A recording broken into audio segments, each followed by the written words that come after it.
To me, enough is enough. They just wanna hurt us. Bring us down. Bring us down. Enough is enough. We won't let them hurt us. Bring us down. Bring us down.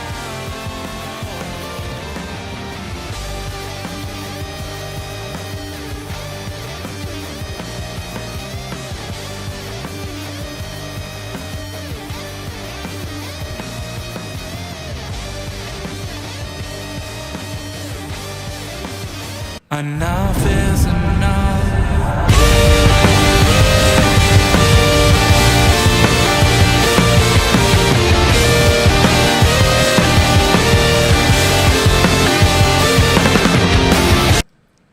Hey guys, welcome back to the Indie Wrestling Corner with another episode of Under the Ropes. I'm your host as always, the queen of the indies, and today we're getting hyped. Woo! My good friend, Macrae Martin, what is going on? It's going on. That is for sure. How are you, Tiff? I'm good. I'm so excited to have you on. We can do a little chatting. So I love it. So guys, if you're new here to the Under the Ropes series, here I interview everything independent wrestling, whether it's wrestlers, promoters, referees, behind the scenes, anything independent wrestling, I got you covered. Make sure you hit that subscribe button, turn that bell on, share it, so we get some people into the chat. I'm sure if you hit guys the thumbs up, hit it all hit up. the thumbs up. Make sure, if you guys got any questions, I'm sure he'll be more than happy to answer any of your questions. So we're gonna get this party started. All right, so we're gonna learn a little bit about you in the beginning. I know you clearly, but some of the fan base may or may not know you. I already see Captain Dave in the chat. What's going on? Dave. So, salute there to we you, go. Dave. Hey Cody, hey John, what's going on? I love all you guys. You guys are boss. All right, so we're gonna start this off. I usually like to ask about how you got into professional wrestling, which we'll get into, but I really want to talk mostly and start this conversation off for people that don't know that you've trained with Evil Uno, which is crazy. Yes. Hashtag join the Dark Order. That is my cheap plug that I have to put in as part of my my contract with the Keep. So I originally started my training out in Montreal, which is about 2 hours from where I live in Ottawa. And I was doing that, so I would drive multiple times a week, 2 hours of training, then 2 hours back. And then Evil Uno and Stu Grayson, they opened up a school, and I was like, thank God I don't have to drive 2 hours or total of 4 hours anymore. Uno and Stu, they are amazing. They know their stuff. They've been in the business for 15, probably closer to 20 years now. Obviously, they are making waves and killing it in AEW, and I'm so proud of them that they, after all these years, after getting banned from the States, that were able to continue and grow their success in a major company. They really know their stuff. I would not be where I am without Uno and Stu. So they are my two dads. They're my wrestle dads. Aww. Stu is weekend dad because, Stu's just just do crazy shit. It's fine. Oh man, could you give us an idea of a typical training sesh with them? What it would be like? Yeah. Oh God, I hit a nerve. Sorry, that just a memory occurred because recently, because right now we're in the process of training a new group of students. So some of the workers we'll come early, we'll kind of help, and we'll be I guess guinea pigs, dummies for to show strikes. And one of the most recent training sessions, we did a strong style class, and oh my God, if Uno hits hard, man. Like the chops. The worst was like the clubs to the back. Like you might think like, as wrestlers, like a club to the back is like a hokey thing. It is not. It is painful. It is so painful when it's coming from Uno. Like I stopped. I had to stop. I was like my back was completely red. Oh, It man. was, it was brutal, but it was worth it. It toughened me up, and that's why I consider myself a strong striker thanks to him. Um, but anyway, so a typical a typical training session where they're not killing us. Like we start off with a good stretch, getting warmed up, making sure that we're limber, we're not gonna get hurt. Then we go through the rolls, go through the bumps. They recently they focus a lot more on cardio now. So we'll run the ropes, we'll bump on the run, or we'll roll, flip bump, whatever. Kind of just get the body going, and then we'll kind of move into the more technical side and the nitty gritty. So lock up, going into different holds and transitions, and then we'll go into will be like encompass our whole warm up. Just like because those are the type of things that running the ropes, bumping, rolls, chain wrestling. Like those are the things that you kind of need to know in the back of your hand. That you're just gonna whip out. Like you're gonna whip that out in every match. It's not gonna be called. It's just gonna be like on the fly. So it's good to get that repetition in and make sure that it's just ingrained in your brain and you just have that muscle memory. And then for right now it's like the new students. So we'll get into whatever's on the topic. So whether it's suplexes or strikes or whatever they're learning that week. But then after the class, we have a few hours to for the workers to work on stuff. And this is where they've played a big part in this because obviously, before they were player Uno and player DOS. So character wrestling is something that they're very very familiar with, which is great because me as a dancing character, it's good to know what fits and what doesn't. And so I'll give them an idea and we'll kind of work through the move and they said, you know what, I don't think this works, maybe you should do this instead.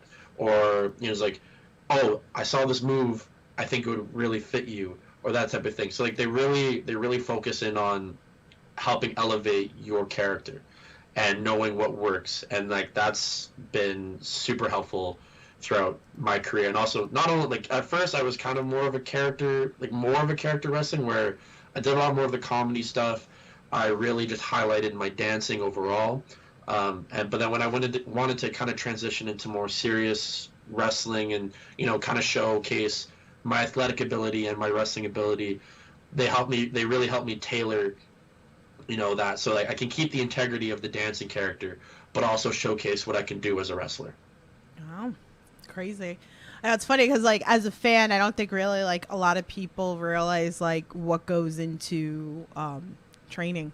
And you're not really going to know all that stuff. Again, I know I'm a little fortunate enough to see a little behind the scenes but you guys bust your ass. I'm lucky I could make it to the door without going. Hey, you know what? That's half the battle. Yes. The other half of the battle is sitting through 4 hours of wrestling. Hopefully it's good wrestling, pretty much, Exactly. right? What's up, April? What's up, David, in the chat? Hi, chat. I see all you guys. Thanks for coming in, hanging out with us. So I want to talk about also, it was one of your homes, and correct me if I'm wrong, because I know I'm going to say this wrong. So it's the Luth 07. Did I say that correct? The correct Yeah. pronunciation Yeah. is Lut 07. There we go, because I can't say it.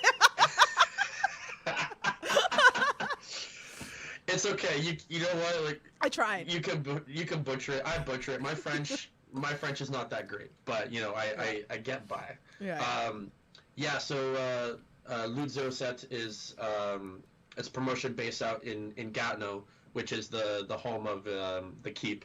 It's about it's in Quebec, so it's in a different province, but I live pretty much on the border, so I always kind of encompass that whole area as Ottawa, and I get a lot of hate for it, and I'm going to continue absorbing that hate. I don't care. But yeah, so Lut 07 is a promotion that's run by Evil Uno and the town of Gatineau, Almer, that area, and it's great because that's kind of where that's helped me. It's helped a lot of the guys who are at the Keep training really get their reps in. Is those shows because we also, along with before Loot Zero Sets came around, we also had a promotion called Mystery Wrestling. Now Mystery Wrestling was student shows. Again, like an opportunity for us to get our reps in for the new guys to work. Some of the vets. I've been very fortunate that in my first Mystery Wrestling show and in my third match ever, I got to wrestle Josh Alexander for the C4 title, which I'm sure we'll get into later. Yeah. So like that and Loser Set is kind of where like I was given the opportunity to build myself up, showcase what I can do, and I have Evil Uno to thank for that. That's so awesome. That's so awesome.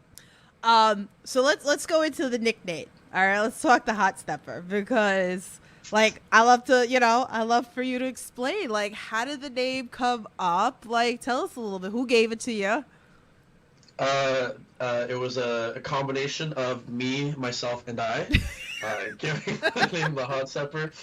I love telling the story because it is so absurd. So this kind of also kind of encompasses how I started my indie career. So I was about 2 months into training, and with a lot of gaps because it was when I just started doing the to and from to Montreal. But within that 2 month period, I was working on a movie because that used to be my work job, my shoot job. I was working in the film industry, and then I got sick. So like there was a 5-week period in that 2 months where I didn't train at all. So my reintroduction to wrestling, like to training, was Speedball Mike Bailey. Shout out to Speedball, who just killed it on Impact Wrestling. Again, another guy, along with Uno and Stu, is a guy who I consider one of my mentors and one of the people that has helped me get to where I am today. He was doing a 3-day seminar at the school that I started with, IWS in Montreal, and the results of the dojo or the seminar was that students who impressed Bailey would be given a dark match on that weekend show, and I was selected despite having like 5 training sessions, so still very new. But I think what helped me stand out was my athletic ability from my dance background. I've been dancing since I was like in a not competitive setting, but like in an organized setting since I was 2 years old. So I have a very long experience in dance, and that's helped me, despite being 6'2", 230 pounds. I can move really well because I know how my body works. I have the mechanics just from like having that dance background my entire life. So anyway, going back to the hot stepper nickname. So this is I found out about this less than 24 hours before I debuted. So I was at a C4 show, which Bailey was at. I came out of the bathroom, and he approached me, and he goes, "Hey, so like, do you have gear?" And I said, "No, but I can borrow some." And he said, "Okay, can you do a dive?" And I'm like, "To dive to the outside of the ring?" He's like, "Yeah." I'm like, and like in my dumb brain, I'm like, "Why is he asking me all these questions? I have no idea." And he goes, "Okay, because you're wrestling tomorrow." And the way I described this moment was like shock, awe, like the world stopped, my heart stopped beating, like everything went frozen for like a full 5-second period. And then kind of when like I regained consciousness, we'll say, I just see my friend Cecil Nix, who is a big wrestler in the Ottawa area, just laughing his ass off, laughing so fucking hard because he had never seen so much anxiety exude off a person in a single moment. Oh my! Oh my! So because I was like, I literally was just like, oh my god, I'm wrestling Mart. Like, what? I'm wrestling Mart. What the heck? Like I like have a handful of trains. Like I'm like, all these things are going through my brain. It was actually Cecil Nix that let me borrow a pair of his tights. So thank you, Cecil. I really appreciate that. Anyway, nickname. Finally, we've made it. We made it here. This is where the nickname comes in. So I'm driving to the show. It's in Montreal, so it's about a 2.5 drive. And I get a text from the guy who does the audio-visual production for the promotion, and he goes, "Hey, so what's your wrestling name and entrance music?" And this thought was like so far away from me. Like I had not even like I mean obviously growing up as a fan, like you have ideas, but like I had not set a single thing in stone. And I was like, oh shit, I gotta think that up. So I kind of was just like, you know what, Macrae Martin, that's my real name. It's a dope name. I don't care what anyone says. That's gonna be my name. And then, you know, thinking of a moniker, I was like, you know what? I know I wanted to avoid the dancing character, which I'll get into in a minute, but you know what? Like people are gonna remember this. Like this is gonna be my thing. It's gonna stick. Obviously, I didn't know how indie wrestling works and how indie fans have like the memory of a goldfish. And so I was like, okay, so I'm driving and I'm Googling like dancer names. It's like, okay, dancer names. Like what's cool moniker? And then it just gives me a bunch of stripper names. So I'm like, okay. Not gonna do that. Not gonna do that. So then I type in dance crew names. Like I might have better luck. And then, literally right at the bottom of the list, was a group called the Hot Steppers. I was like, the Hot Stepper Macrae Martin. Okay, I like the sound of that. I like how that goes. And I was like, okay, I got that. Now I need entrance music. And then, funny enough, I actually like a week ago or 2 weeks ago, before that day. I taught a choreo, like a dance class, to the song "Here Comes the Hot Stepper," and so then it just clicked in my brain. It's like, oh wait, here comes the Hot Stepper. That's totally perfect. I didn't realize it was also Public Enemy's theme song because like I started watching wrestling in 2011, but I was like, oh great, here comes the Hot Stepper. And so that's kind of how that all came to be. Wow. For the Hot Stepper nickname. Well, thank God you had to pick a stripper name.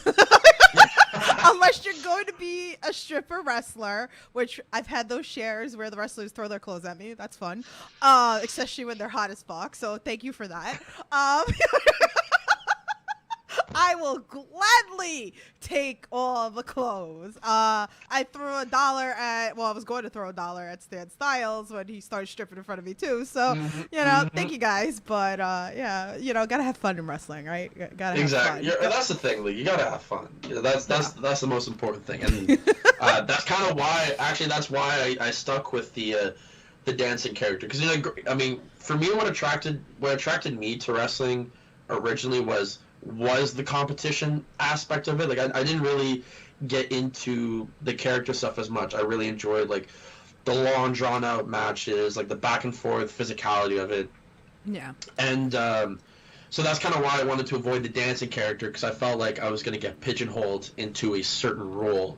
But then, after like in my first match, I came up with like 6 ideas just immediately of like dance moves that I do on a regular basis that I can incorporate into wrestling. And I was like, and I had so much fun. Like the crowd was super into it. I had a great time just after that one match. It's like, you know what? Like I'm gonna stick with this, and as opposed to like other dancing characters in wrestling, I'm an actual dancer. Like I actually am trained, and so I can showcase that dance with some of the best athletes and some of the strongest athletes in the world. So I can still like, have fun with the crowd, be silly, show my dancing abilities, but showcase why my dancing abilities make me a really strong athlete. No, that's awesome. It's really cool to see how people incorporate themselves into the character that they portray in the ring, which is awesome. So even people like me, like, I appreciate all that, and I take notice to those things as well. I saw there was a couple of things in the chat, but let me get one more question and then I'll start pulling some questions from the chat. So for a fan who's watching this podcast, never seen you before, what, in your opinion, is the go-to match that they should check out to become your fan after this podcast, obviously? Ooh, that's a good question. I think if you want to see what I can do as a character and really showcase like, you know, the dancing side and like the sillier side of Macrae Martin, I would say if you go to IWTV, it's the first C4 Underground show where I wrestled Puff. That's definitely one where, you know, we kept joking, like, you're gonna see you're gonna hear "This is wrestling" chants. We're gonna have a 45-minute chain wrestling match, and obviously we did not have that. But that was a fun one. Like, that one was memorable to me just because, like, I had a great time with Puff, and I love Puff. He's great. He's great. If you really want to see my abilities as a wrestler, I would say actually my most recent C4 match that was live on IWTV, it was me against James Stone. That one where, like, that was a match where I really felt like I had something to prove, and I was given the platform and opportunity to showcase, you know, what I can do. It's like, I know what I'm capable of. I know what my potential is, and, you know, like, Mark, who's the promoter of C4, he really, like, he laid the red carpet out for me. Like, he gave us the the first half closer, which I think is the second best spot to be in on the show. He gave us 12 to 15 minutes. I'm going up against James Stone, who's, you know, been in the business for 20 years and even still feels like he has something to prove and is really honing on his abilities. Him and I we beat the living shit out of each other, and it was great. We literally just balls to the wall, like, everything in our arsenal, and I really felt like that match, I think to me that's my favorite match I've had so far, just because I really felt like everything clicked, and I really felt like I'm meant to be here. Like, this is the spot I'm meant to be in, and I think this proved it. That's awesome. That's so awesome. Where's that question in the chat? Johnny wants to know, who is your biggest rival in 2021? Ooh, biggest rival. It's a good question, actually. You know what? I'd have to say he's actually one of my best friends. His wrestling name is Thomas LeDuc. So him and I, we started together as me, another guy, Junior Benito, Alexander Cable, Dark Horse, Dexter, Doom. Like, these are like the 5 like Ottawa guys who are up and coming. And so, like, we all have like a little niche group. But when it comes to LeDuc and I, our only goal on our match is to kill each other. That is the only goal. And it's literally like, I wouldn't call it hard hitting. I would literally just call it a disregard of our own safety. So I think, and you know, for us in Canada, our 2021 wrestling period was heavily condensed. You know, we had about 4 or 5 months. I was very fortunate. I think I got to wrestle 21 times throughout that period. LeDuc was someone I wrestled the most, I think, in that time. And oh man, like, nothing. I think, you know, he gave me a bruised jaw. I may have clocked him in the head a bit hard. So there was. Oh God. Just, you know, we're like, hey, you know, let's go back to the old days. You know, when you know, now that the wrestling's coming back, you know, let's go back to it. You know. I love it. I feel like, you know, because of the fact that when you are friends, and I hear these stories all the time on the podcast, like when they bring up people, they're like, okay, well, we're like best friends, so we're gonna go balls deep. We're gonna have this great match with each other, you know. So, you know, exactly. Those are some of your best matches. Yeah. Oh yeah, and that's the thing is, and you know, that's how I feel with. I mean, I know for a fact that I'm, you know, I'm snug. Mm-hmm. You know, I hit hard. You know, I think. Like I mentioned before that like Uno and Stu did a strong style class, right? And you know, in my 3rd match ever, I wrestled, like I said before, Josh Alexander. I'm gonna keep saying that because I still don't believe it to this day, and I have video proof of it. You know, like I've been put in situations where, like, you know, these guys are gonna hit hard and they're gonna expect me to hit hard back, and so it's kind of like the mentality I've carried. And when you're in there with people that you're comfortable with, like and like you're like, you know what, we want to make this a good fight. Let's make it a good fight, and so we'll go out there and just hit each other. Just hit each other. Yeah. Just how do you make a fake fight look real? How do you hit each other for real? How do you make it look like you're hitting them really hard? You hit them really hard. So Brandon and Leduc and I will always do that to each other. Same with like the James Stone match I was talking about. Mm-hmm. Another guy who's been a mentor of mine, and we just hit each other hard. I don't know if you're familiar with Kobe Durst. I've heard the name. Yeah. He's a big name in Canada. Mm-hmm. He's finally allowed to go back into the States soon, which is great for him. We had met and like we've been on shows, but we had only wrestled once, and it was last month. Never wrestled each other before, and we literally just knew immediately like, okay, we could hit each other hard, and so that was great. That's awesome. All right, so let's talk about this because we talked a little bit about this off air, and it's hysterical. Obviously, NFW, you made your debut, which is great. We met backstage. You guys can check out that backstage Indie Talks episode if you didn't see it. Definitely go check out NFW on YouTube. You're gonna watch all these shows, which is great. And Bridget said to you, Tiffany's the one that you want, being your friend pretty much. And then here we are. And here we are. We're doing a podcast now. Exactly. All right, so let's backtrack. If you guys had watched my interview with TJ Epics, and you guys know Dylan McKay is one of my favorite boys. He is my first H2O boy that I dearly love as a wrestler. And I am all about the shooting star press, and I'm all about the bridges on the toes. So obviously anybody that listens to this knows this about me. I'm obsessed with those two things. And Cody had told me too, he was like that I was gonna love you absolutely as well. And Bridget told me that your chops are pretty scary. So let's talk a little bit about this three-way dance that happened.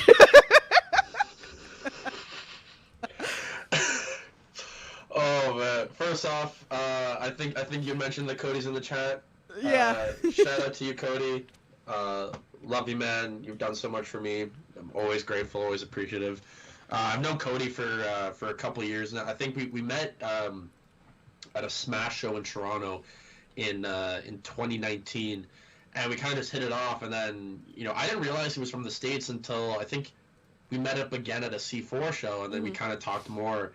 And he said that he liked my stuff, and he was going to try and get me out here. I went with him to an ESW show in 2019. Literally just drove 6 hours, helped put up the ring, helped take it down.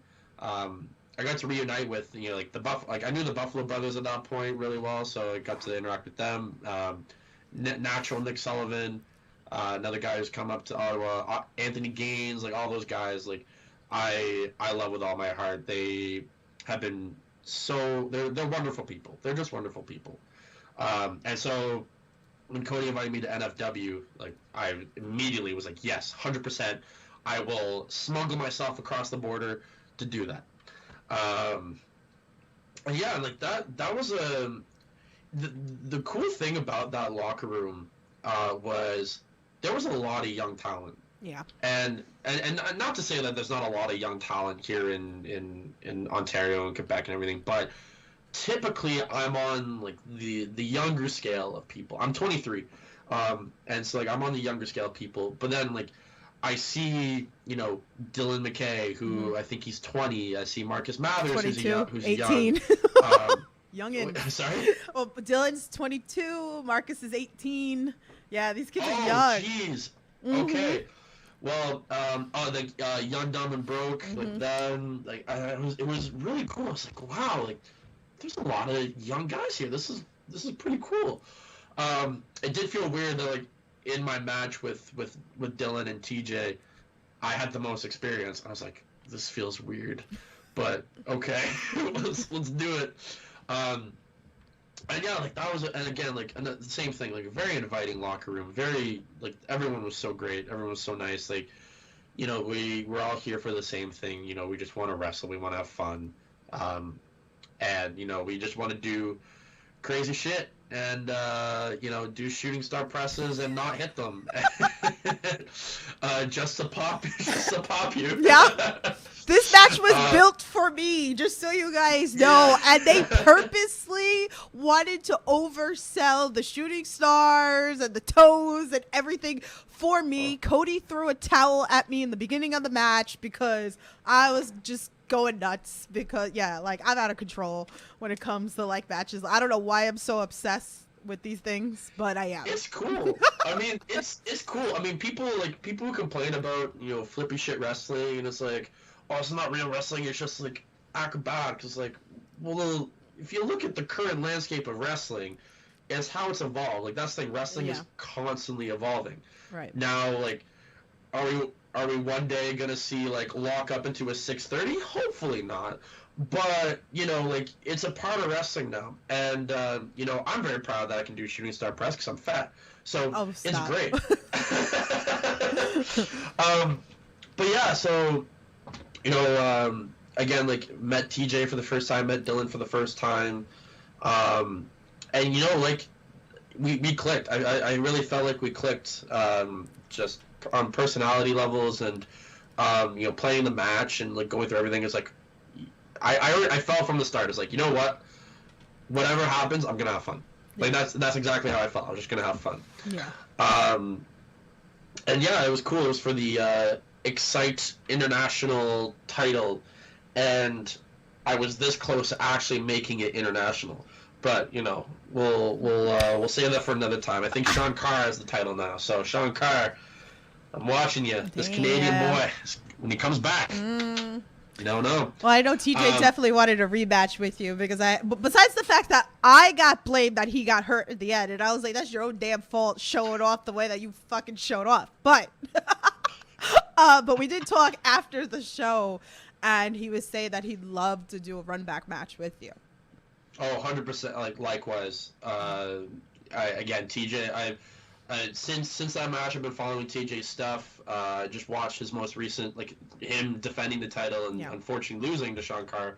And I was like, man, this dude is crazy. Like, you know what? Like, the thing that I respect about him most is, like, his hustle. Like, we were just talking. He's like, yeah, I'm driving from here. Like, I have the show tonight, then I'm driving to Ohio, then I'm driving back, and I gotta go to work, and, like, doing all these things. And, driving, again, like, similar to how I started, driving several hours to train.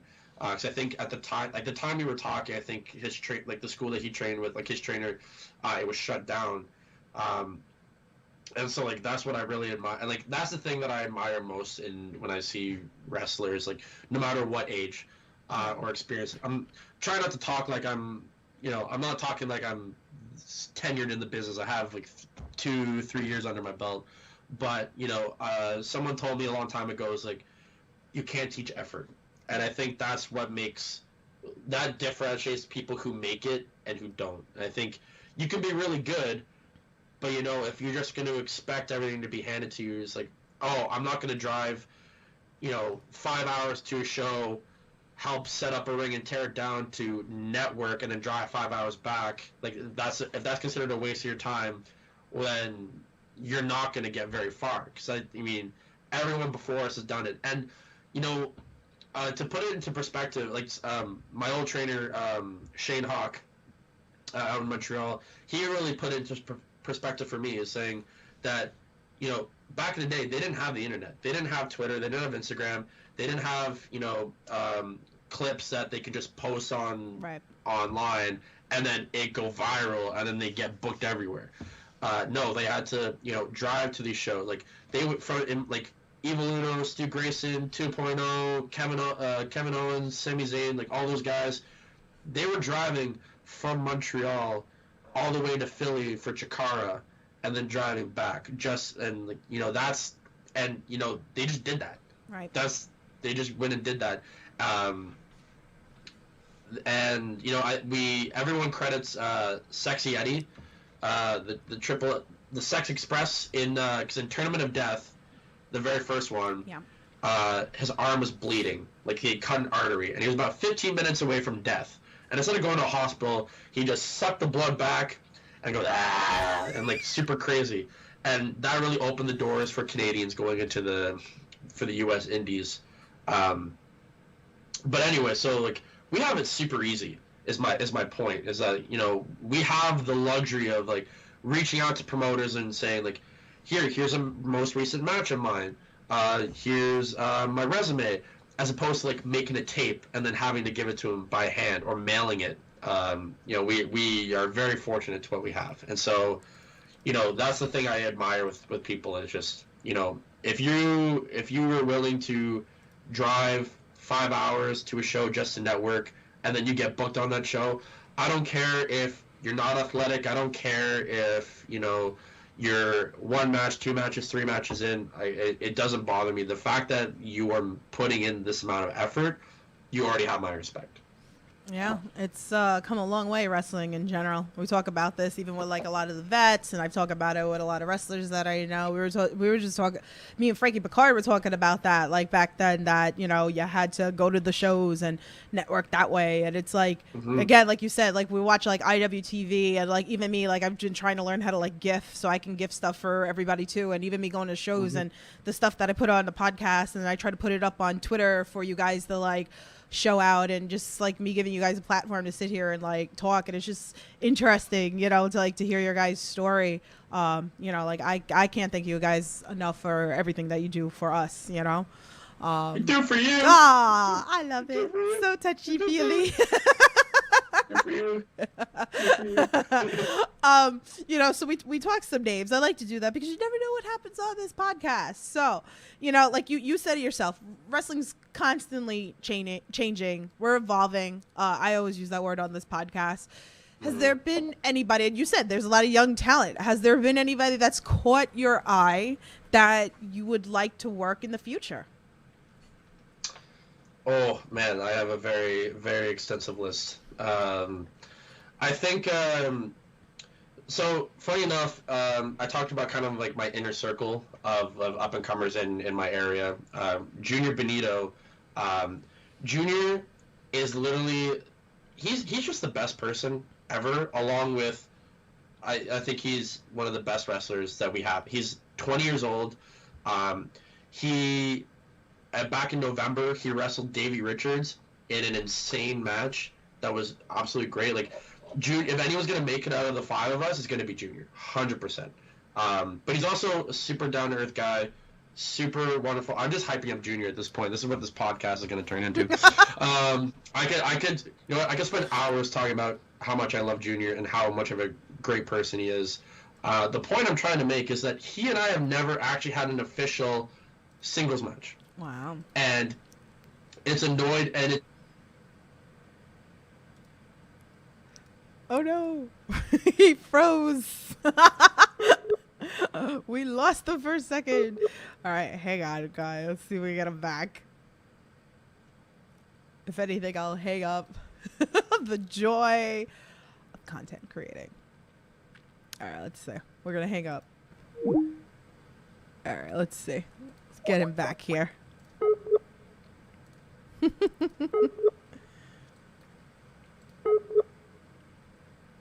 I love this frozen on him right now. There we go. He got like knocked out. How are you guys doing into the chat? We lost them. So while we try to get him back, this week we got tomorrow I got Nick Wayne coming on. Thursday I got Goldie coming onto the podcast. Definitely make sure you're following the Twitter Indie Wrestling Corner so that you can see the times and everything like that. I'm excited for Nick Wayne tomorrow. It's gonna be fun. Xander from Raised Lightning's coming on next week. Joey Silver is making a return at the end of the month. Ace Perry's coming on. I got a bunch of names coming on. I'm in the talks with Zane. We're gonna nail date down finally. Yeah, so that's going on. Wow, what happened? All right, let's see. I think he's back on. Hold on a second. Get him on.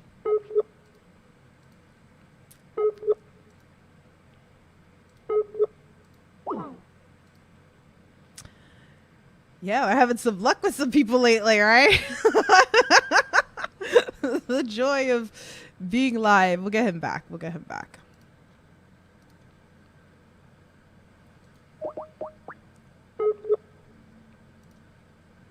See, it's like because he was hyping somebody up. That's what happened.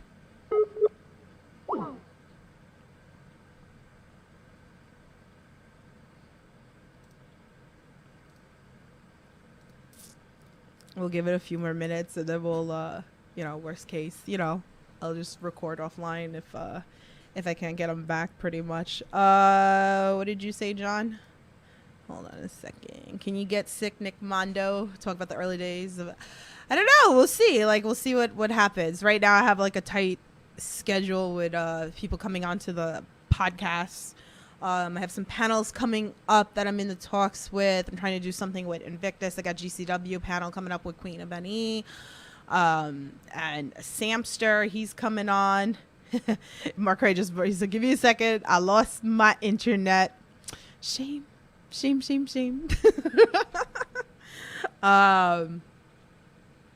be back. Okay, he's coming back. The joy of internet. I know how that Canadian internet is sometimes.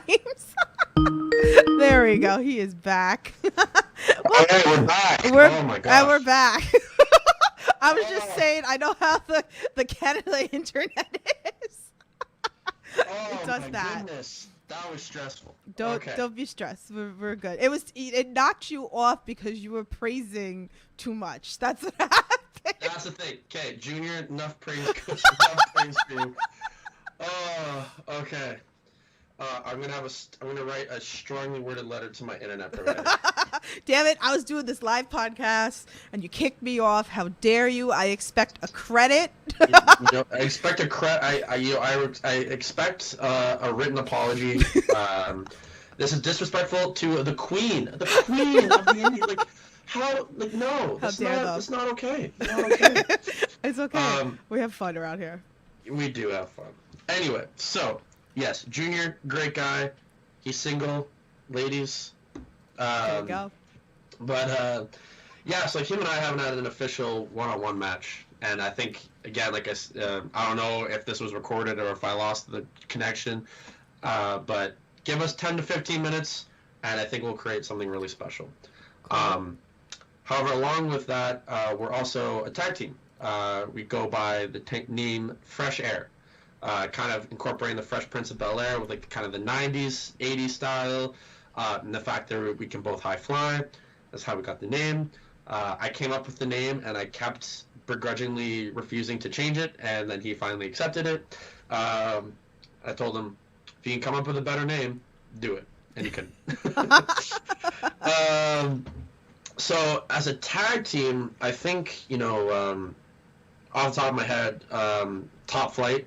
I think wrestling them would be really cool. Yeah. You never know. Yeah, never know. I think a lot of the young guys actually that I shared the locker room with, there was oh man, I'm already forgetting all their names. But Marcus Mathers, definitely, good old Psychonaut. Oh man, how did I forget his name? Oh my gosh, I just gave him a shout out to Maddie. Oh no. I'm sorry. I'm so bad with names. That guy. It'll come to you the minute we hit end on this podcast. We're gonna hit end. Okay, if you look at the NFW show from November, all the young guys on that show, I would love to wrestle. So Young Dumb and Broke, Joey Marcus Silver, Mathers. Joey Silver. Hold on, this is bothering me now. Hold on. Oh my, I feel so bad too. Oh my gosh. He's gonna come at you now. Oh my gosh. No, this is not okay. I'm so sorry. I was so prepared. I was like, oh man, I would love to wrestle this guy, and now their names. Okay. Okay, this is the issue now because I have a bunch of new followers now on Twitter. So now I actually have to scroll. Okay, we're around the time. Oh, did he unfollow? He might have unfollowed me. Oh damn! Now Or you did don't he- want to or- wrestle them. Or did he follow me to begin with? This is the question. Oh. Okay. Christian Robinson. Christian Robinson, that's it. Thank you. Oh my gosh. Oh my gosh. Wow, that's embarrassing. Thank you, man. Melissa. Okay. Wait, was that someone in the chat who said that? Melissa brought his name up. Melissa, you're a saint. Thank you. Wow, I literally just pulled it up. The psychedelic psychonaut. Mhm. Yeah, Christian Robinson. Okay. All right. We're back. Okay. Hello, Hot Stepper here on Indie Wrestling Corner. It's been okay. Yeah, Christian Robinson, I think he was a cool dude, talking to him. But yeah, all of Young Dumb and Broke. Yeah. Those guys were awesome. I think someone that wasn't there, Jordan Oliver, I think I'd have a lot of fun. I think we'd have a lot of fun in the ring. But honestly, like the list goes on and on, just because I think there's so many new talents that are being discovered, and especially with like the surge of like the rise of independent wrestling, and it just continues to grow. Like it's funny because I remember when the indie boom kind of started in like late 2016 into 2017. Mm-hmm. And I remember everybody saying like, "Oh, it's gonna dip, it's gonna dip, it's gonna dip," but like, I really feel like it hasn't dipped. I feel like it's just continued to grow, and maybe maybe I see that because I'm centralized in the community, but overall, like, I think just independent wrestling just continued to grow. Like Game Changer is a huge, pun intended. Game Changer has been a game changer. It really is. Wow. That's why they're called that. Makes sense. Okay. But yeah, like, everything that they've doing and how they've expanded.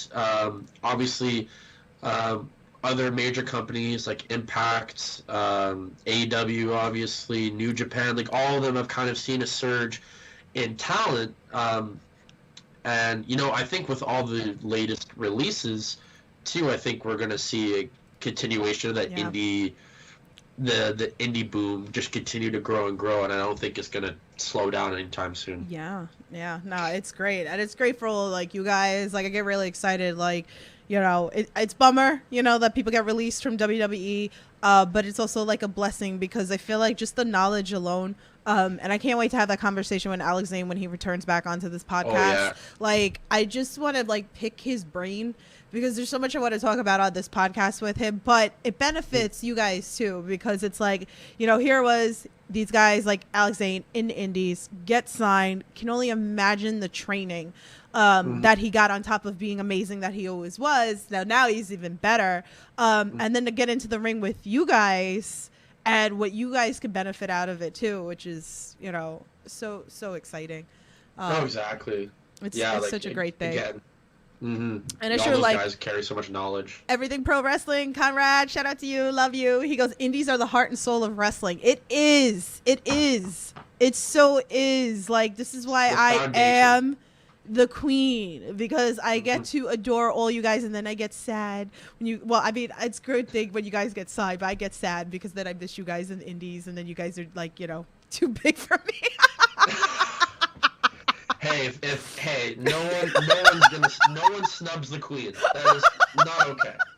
I always joke with everybody that comes on this podcast. I'm like, don't you forget me when you become all big and famous. When I'm in the I can't. You guys are a hot mess. Let's do some of these fan tweets because we got a whole bunch of fan tweets. Okay, the first one is from Brandon Thomas. He goes, what is your favorite wrestling road trip? I feel like there's a good story here. Okay, so Brandon is actually, Thomas LeDuc, that's Brandon Thomas. Okay.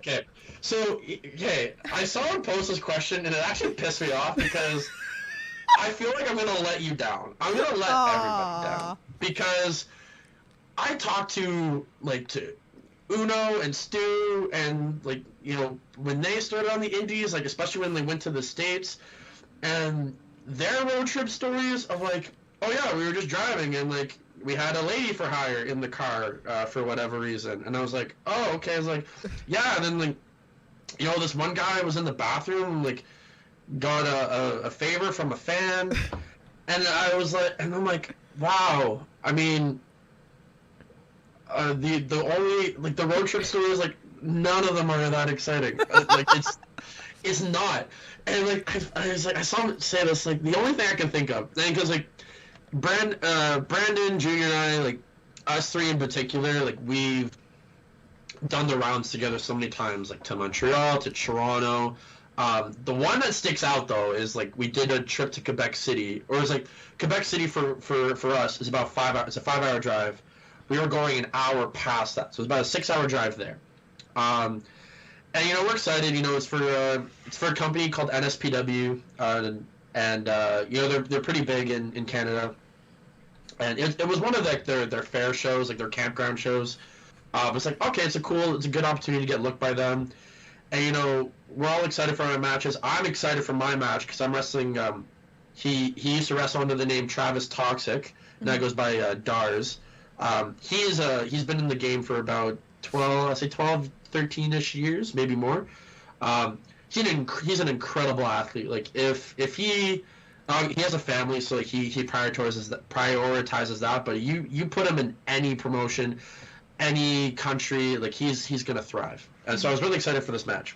And funny enough, like, when we get to the show, the NSPW champion is there, and he's like, yeah, I want to wrestle, and he got added to our match. So it was like me wrestling for the NSPW with his name was Marco Estrada, and then wrestling Travis Toxic, two big guys in Canadian independent wrestling, and I'm wrestling them. Like, this is awesome.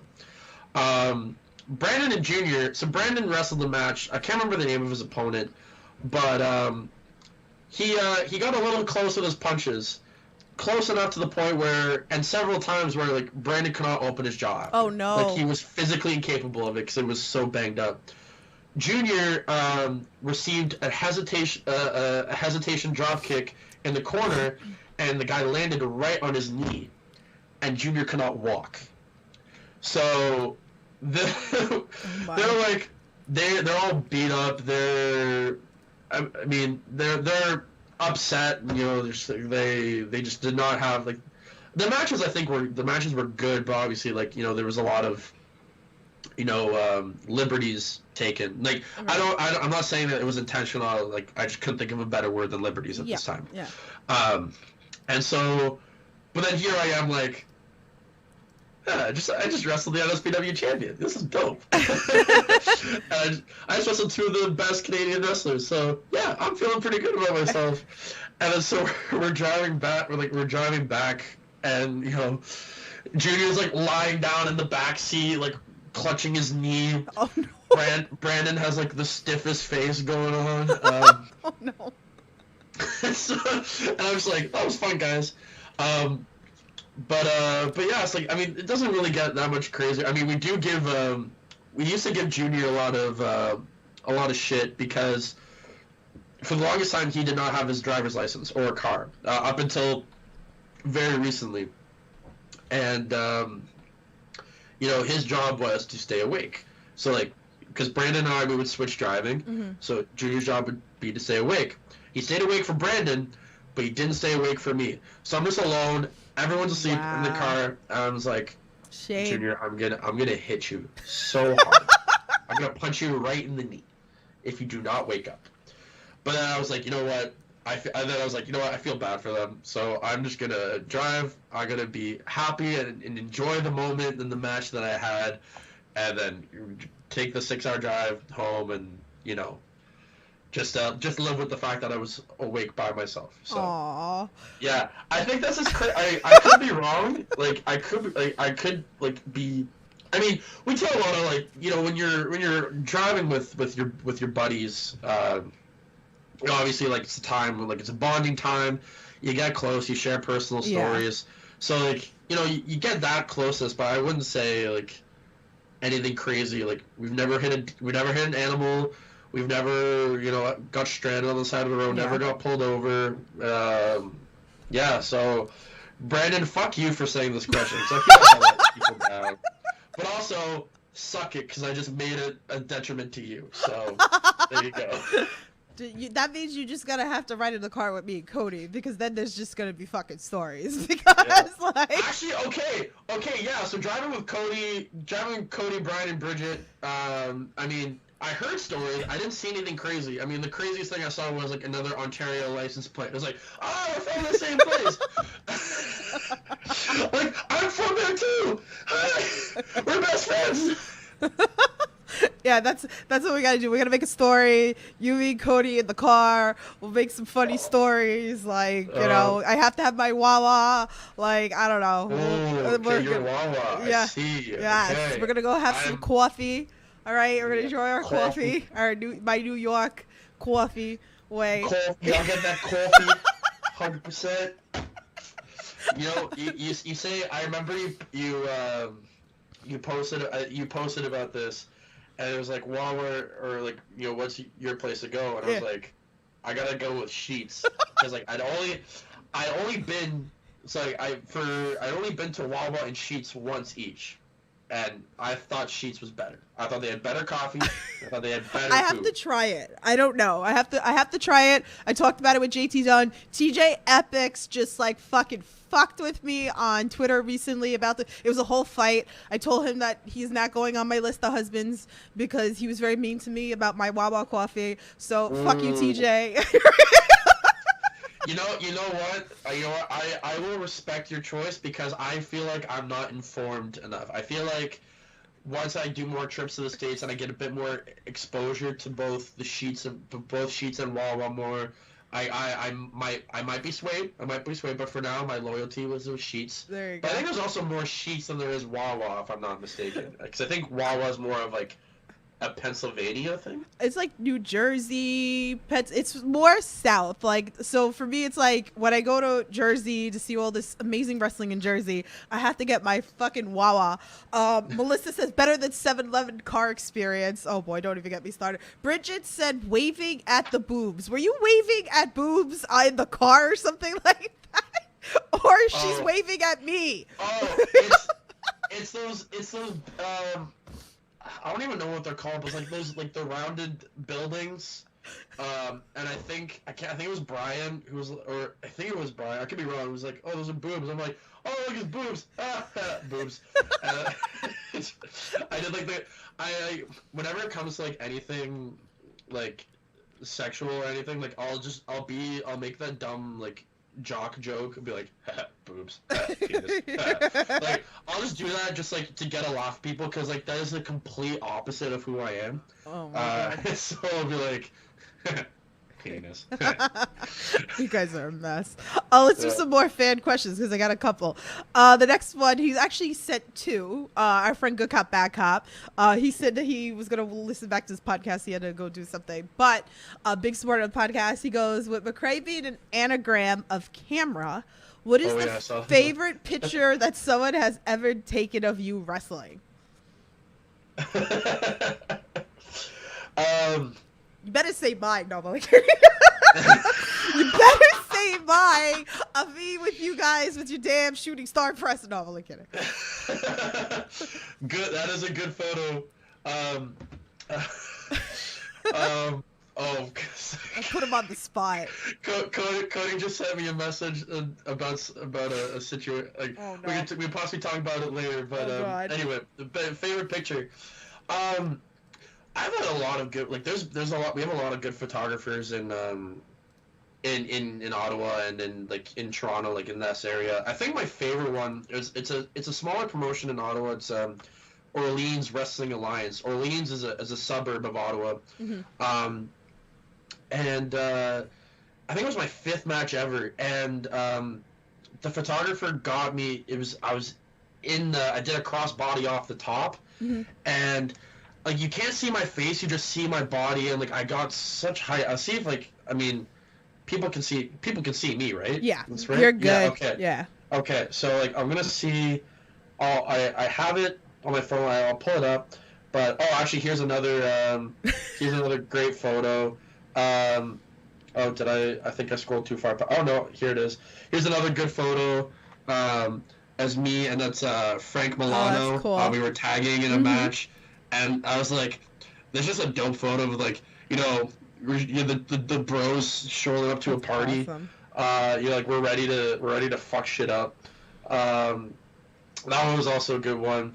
But yeah, let's see if I can find. Oh nope, that's a same promotion, different match. I forgot. Oh, actually, wait, here's a good one. Actually, sorry. You know what? I forget. So here's actually me doing like the headstand move that's on cool. the ropes. That's one. And actually, I love black and white. we had a meme page, an Ontario wrestling memes page, and they they memed me. It's like when the girl says like, "Oh, I want to get freaky tonight," and then it's me. And that's the picture. People are funny. There are people that are are funny. You know what? There's some funny people out there. Okay, here. So I thought like this one just looked. I think this one just looks that really looks cool. Yeah. I'm just like me. It's like, oh my god, wee! Yeah, exactly. You can play that that. one. I was good. Oh, okay, sorry. I have another one. So good cop, bad cop. You've now you've forced my hand into showing all these photos I have of me that I haven't looked at in forever, and I've taken several photos since. Aww. But there's one photo I took that was like, and I memed it like for the pandemic, and I thought it was fitting. It was perfect. It's like the refs involved. The refs involved is me and my opponent. I'm going to keep scrolling. Do you want me to answer while I'm scrolling? You want me to answer his other? Yes, let's do the other. Yes, question, which is cool. As I've never had a question based off the anagram of my name. So yeah, he does it to everybody that comes on this podcast. So hey, I love it. His other one is with Macrae Martin being an anagram of American Mart. What is your favorite store or mart in the USA? Ooh, you know what? My familiarity really only lies with Walmart. So Walmart has to be my favorite. The thing is, though, I don't like Walmart that much. So what else? There's Kmart. I don't think I've never been to Kmart. I would always see it like for when WWE would advertise their toys. Yeah. I would always see it. So I'd be like, wow, I would love to go to Kmart. And I'm like, but we don't have Kmart in Canada. Aww. So, yeah, I guess like by default, I have to go with Walmart is my favorite mart. I'm sorry, good cop, bad cop. I feel like no, it's good. He likes a more sufficient answer. He's fine with that. I know he will be. Oh, you found the photo? I found the photo. Let's see it. So this is me and Ben Tall. So I don't know if you can see because it's probably mirrored, but so I'm playing Earth. That's me as the Earth. Ben Tall is 2020 laughing maniacally. And then the ref, like you can see the ref in the background, he was like super like scared and disturbed. I wrote aliens from another planet watching from a safe distance. These are why photos are so important, and all those guys, they're important to the business too, because you know. Yeah, people exactly. That's funny. I remember seeing that question. And it was like, oh, I can think of one photo, and then just now I was like, oh wow, that's what happened. I actually have some dope photos. There you go. So I have another fan question. This one I think you're gonna appreciate. It says, what role has hashtag Mama Hot Stepper played in your career? I was like, oh, I love this. What was that? Was that Mama Hot Stepper who asked that question? Ainsley Yes. Yes. Hi, Mom. Hi. I love you. Aw. You're great. Well, she gave me life. I think that's the biggest one. I think that's a big contributing factor to my success.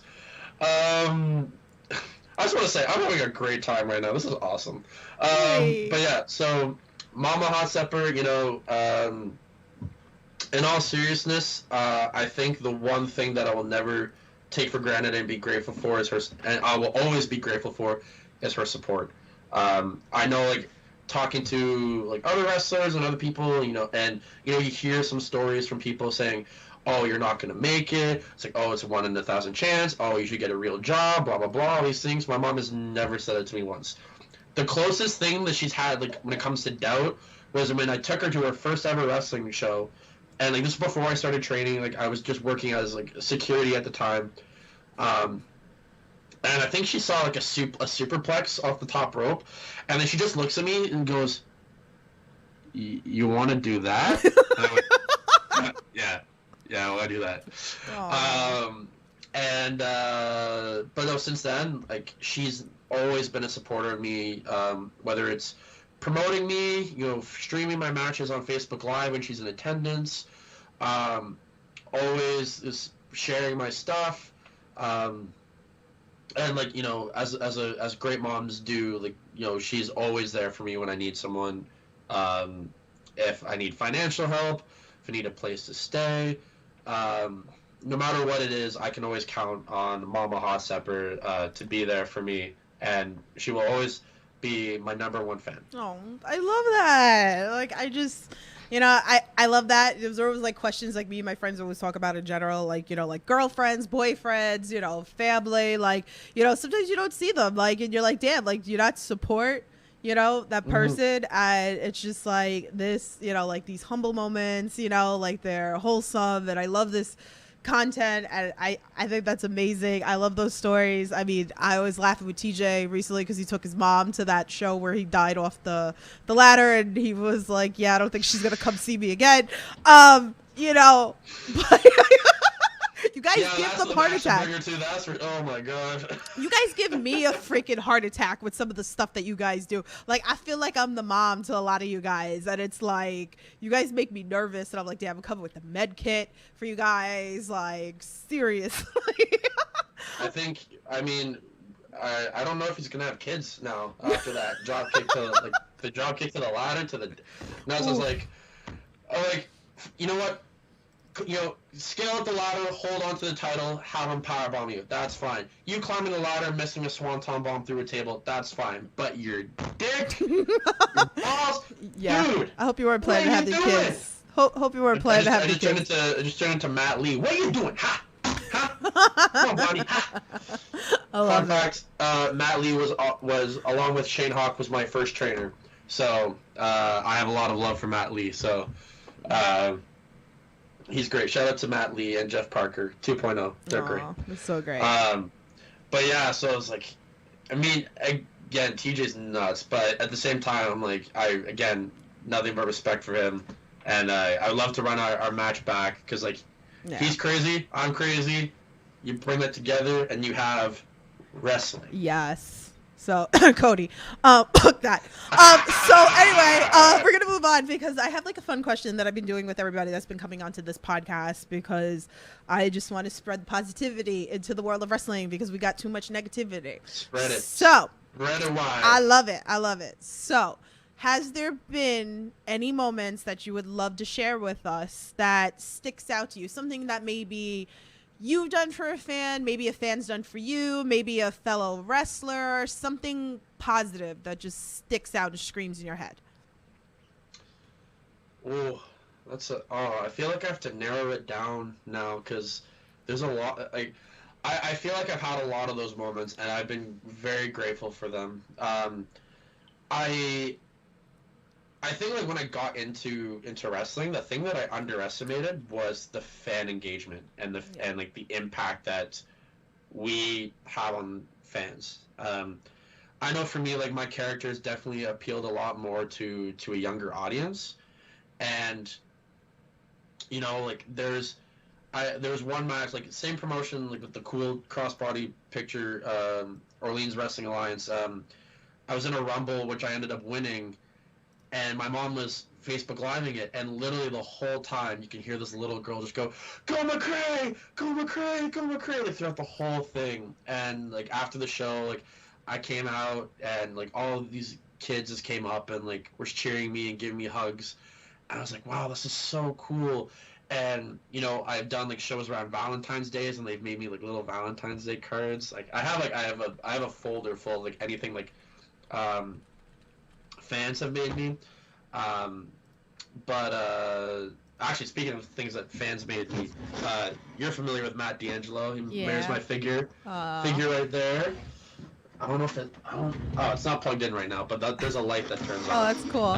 You know, you know what? I'm gonna be honest. I have this microphone. I actually don't know if it works. This is the thing. My mom bought me like this cool like the ring light setup, and it came with a microphone. I've had it plugged in. I actually don't know if it works. Like I don't know if there's any difference.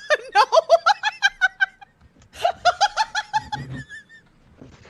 I'm gonna keep it anyway. I feel more professional when I have it. I feel like You're giving away your secrets. It's like, oh, but now you can hear me. Oh, there we go. Yeah, I'm back. Okay, we're good. Like this is the first time I'm trying it out, so I was like, I actually wasn't sure if this was actually gonna work. I'm done. Oh my god. Well, you know what, Mom? Thanks anyway. I have the ring light set up, so it's making me look nice. But you know, against the microphone and.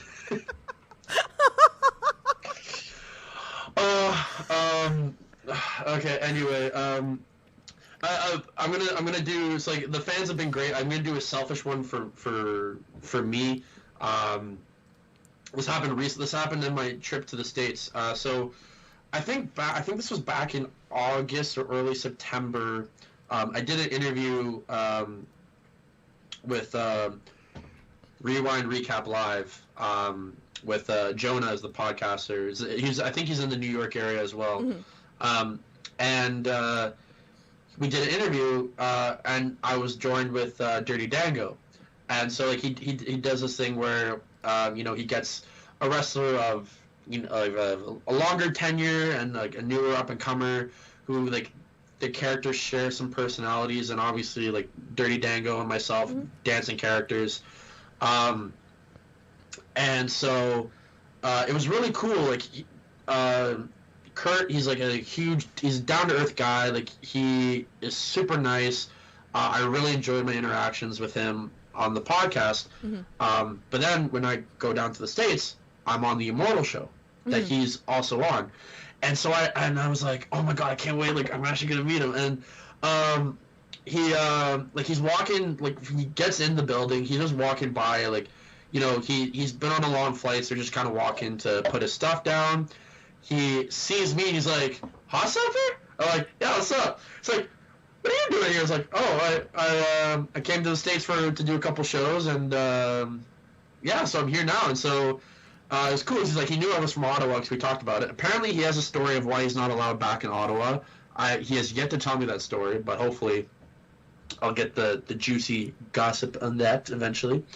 But what? Okay, I'm done. Okay. I thought as soon as I kept doing that, I just felt more stupid. So we're gonna keep talking. Nice weather we're having. Great. By the way, hi Azalea. Hi Azalea. I had a fake microphone this whole time. Fun fact. Anyway, so getting to meet Kurt and get a picture with him and talk to him after like meeting on this podcast and then meeting in person, like it was cool that our paths crossed like that. So that was a really cool moment for me that like I didn't expect to happen. Yeah. So I really enjoyed that as a personal like as a fan. Yeah, like, that was a cool moment for me. Those are fun. Those are always cool moments. That's why I always tell people, like, go meet your favorite wrestlers, go talk to them. Like, you guys love it. Yeah, that was one thing. I used to get like nervous. Now I'm not. Now I throw all my friends under the bus when they tell me that they're nervous of meeting somebody. I'm the worst. So like, if you yo, wrestler, yo, wanna meet ya? Oh, I've done it. Yo, I'm the queen. Get over here. I'm the queen. Get over here. I think the best was your beck and call. Listen, that's just how it goes. I've had that I've been walking around and like wrestlers just come up to me and hug me and they're like, how? And I'm like, what do you mean how? I was like, everybody knows me. They've probably been on the podcast or they see me at shows. I was like, yeah, they're going to come say hi. So, you know, if you guys are nervous to meet your favorite wrestlers, come find me. I got you. And I think we lost internet connection with Macrae again. Are you there? Did we lose you? Yeah, I think we lost him again. He's going to be writing a very angry letter to his internet provider today after this podcast. I mean, I had 2 more questions for him. Hopefully we get him back. At least he's smiling very nice on the pod. Yeah, we lost him again. It was the mic. I think we solved the mystery. Don't tell the story about how you used my child as icebreaker to say hi. Oh yeah, let's not talk about that. Listen, if they're on the list of husbands, we use a child to break the barrier of hot wrestler or whatever.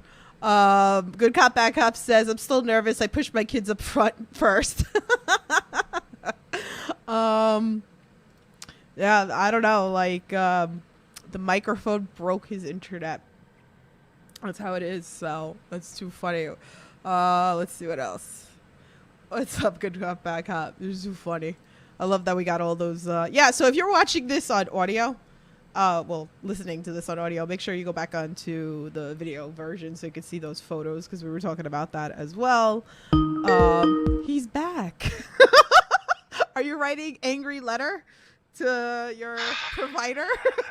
I am seething of all the times It's okay. for this to be happening. It's okay. Don't worry. All right. It's So you okay. know what? We're gonna deem down to 2 questions since the internet's being a butt. Okay. So what are some of your goals for 2022? Yes. It's hard to. Right now it's hard to manifest a wrestling goal just because I don't know when wrestling will be back because of the latest restrictions in Canada. Mm-hmm. However, if wrestling comes back, I would love to go back to the States. I had a wonderful time there, and I really would want to do a longer period of time. Yeah. Or do more weekends, like maybe once a month. As long as airport border security isn't like, yo, what are you doing? I'm like, I just wear tights because I'm weird. Like, I'm just going there, doing weird shit. Don't have to question it. Oh my god. Well, hopefully, we get the borders to open up and all that fun stuff. Exactly. Sorry, if you heard me just go. Oh no! Do we lose the connection again? He's just having one of those. We'll give him another second. Maybe it's just not meant to be today. Like, it happens. We lose him again. Poor guy. I feel bad. So yeah. Yep, we lost him again. He knew it. He called it. Bridget, you're always welcome at our place. Yeah, we need to see him more. I definitely love to, see him more down here. Maybe we can get him to AC. That would be a shit show. More NFW, more other promotions. I'd love to see that. I love how he's like frozen with his mouth open. Like, well, let's see. If anything, we'll get him back. Poor guy.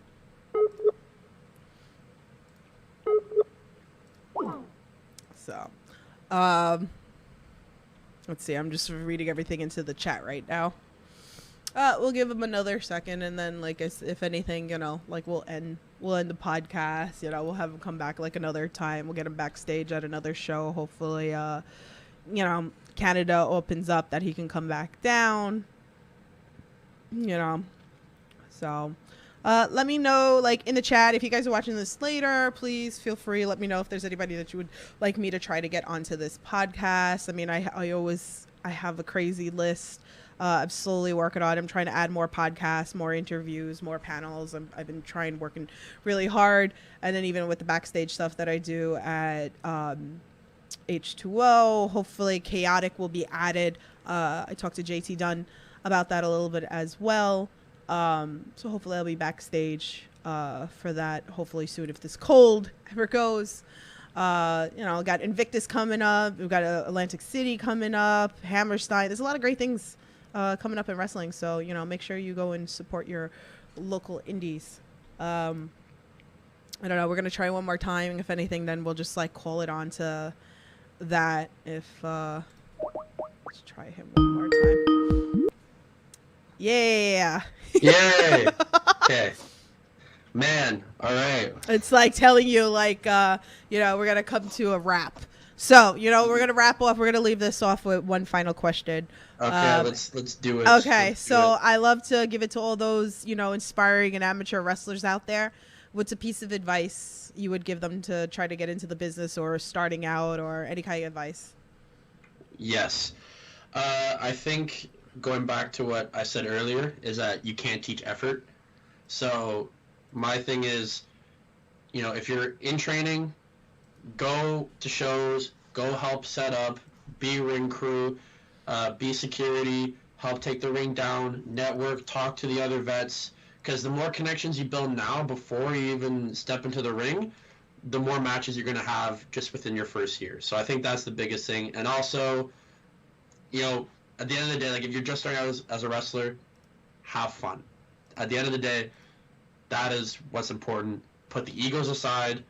Remember, just you're doing this because you want to. This is your dream. Have fun with wrestling. That's great advice. We're still alive. Yeah. Okay, we got a lot of connection. We're not gonna push it. So, well, I hope Canada opens back up for you, soon, so that we can see you and hopefully some matches over there. The world. Come on now, can we get better, please? I'm tired of it. I'm gonna need to go see wrestling.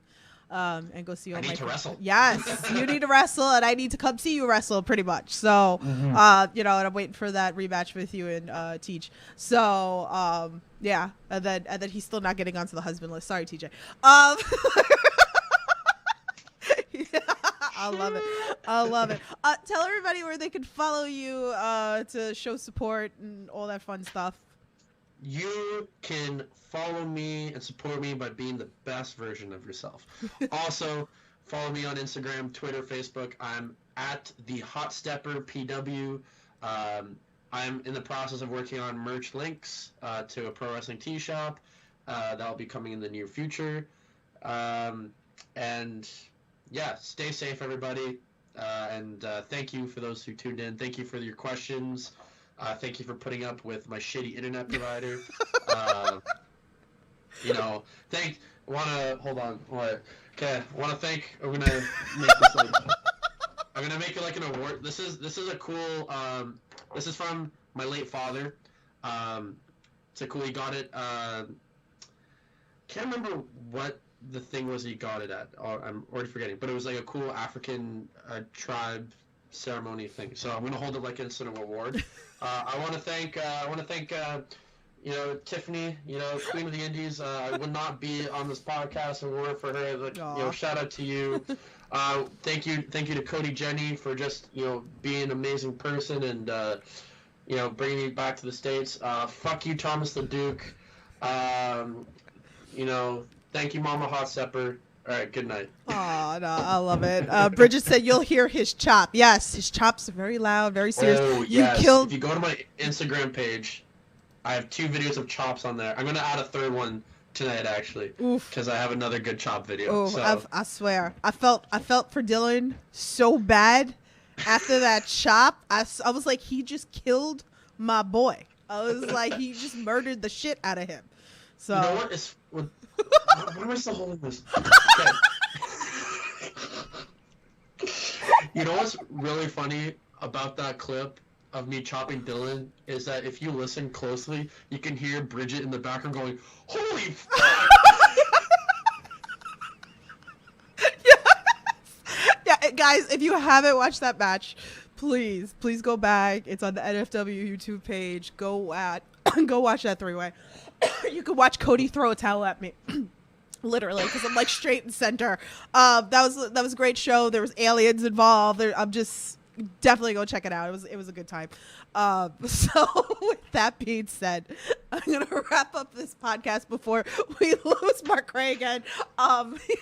Tomorrow, guys, join me 8 p.m. Eastern time.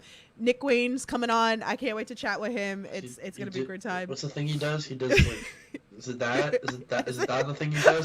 I don't know. Nick Wayne's dope. Nick Wayne's dope. I just is that the hand thing he does? He's a good kid. So definitely check it.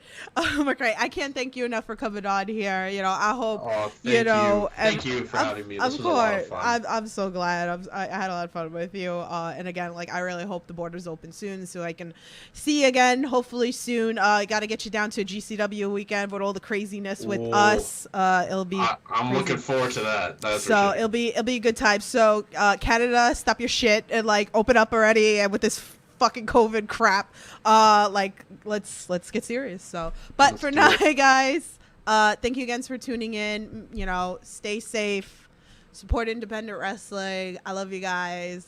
Have a good night. I'll talk to you soon. Bye. Bye.